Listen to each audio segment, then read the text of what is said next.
आजादी के अमृत महोत्सव का लक्ष्य स्वतंत्रता संग्राम से जुड़ी वीरता की अनसुनी कहानियां और अनसुने वीर नायकों की कथा को उजागर करना और उनके आदर्शों को अपने जीवन में आत्मसात करना है।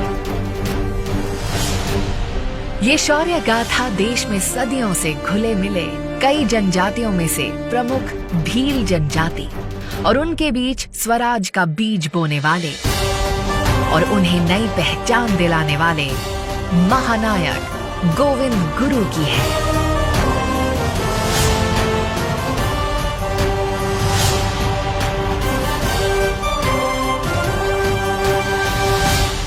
ये कहानी मानगढ़ की पहाड़ी पर हुए उस नरसंहार की है जिसमें हजारों निर्दोष भील आदिवासियों ने भारत माता के लिए अपने प्राण न्यौछावर किए थे।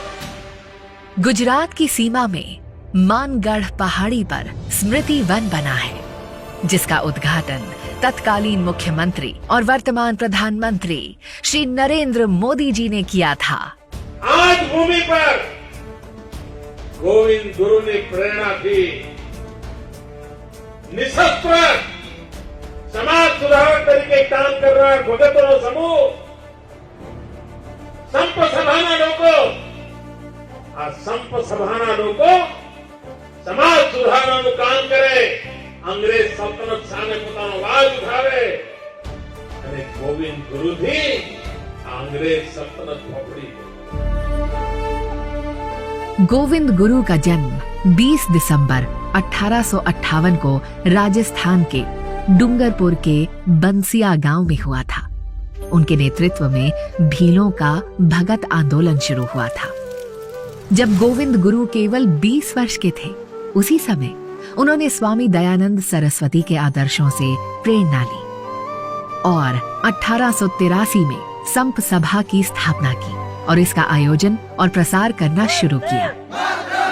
संप सभा का उद्देश्य भीलों को अंग्रेजों से निडर होकर लड़ने के लिए जागृत करना, गांव-गांव में शिक्षा के लिए पाठशाला का निर्माण करना, बच्चों में संस्कृति की समझ को प्रोत्साहित करना, बड़ों को सनातन धर्म के अनुसरण की प्रेरणा देना, सिर्फ स्वदेशी वस्तु के उपयोग पर जोर देना और शराब और मांस के सेवन को बंद करना था।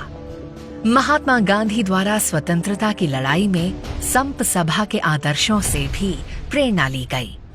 गोविंद गुरु ने भीलों के बीच सामाजिक सुधारों की अलख तो जलाई ही, साथ ही स्वराज के बीज भी उनके अंदर बोए। इस बीच अंग्रेजों को ये खबर लगी कि गोविंद गुरु अपने अनुयायियों के साथ भारी संख्या में एक सभा में एकत्रित होने वाले हैं और इस सभा में भील ब्रिटिश अधिकारियों के खिलाफ आंदोलन भी कर सकते हैं। तारीख 17 नवंबर और साल 1913। उस दिन मार्गशीर्ष पूर्णिमा थी। मानगढ़ पहाड़ी पर वार्षिक मेला आयोजित किया जाना था। भील बड़ी संख्या में मानगढ़ और अन्य जगहों पर इकट्ठा होने लगे थे।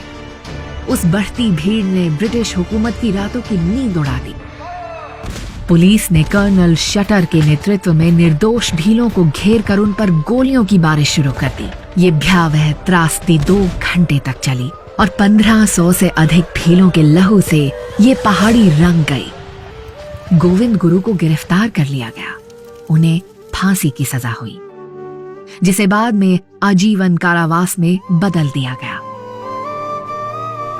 गोविंद गुरु जी ने जेल से रिहा होने के बाद अपना शेष जीवन भील सेवा सदन के माध्यम से लोगों की सेवा में लगा दिया।